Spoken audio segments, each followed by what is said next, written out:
Pero kailangan pa rin po bang magpa-register bago pumunta?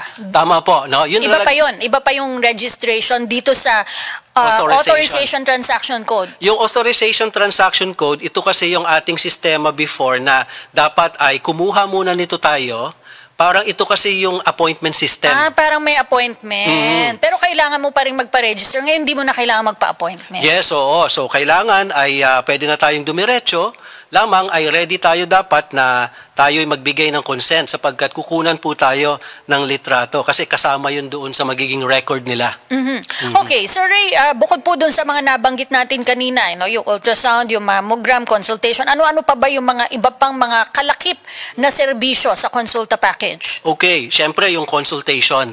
Ito yung talagang napakahalaga dito sapagkat with consultation, meron ng healthcare professional, doktor, no?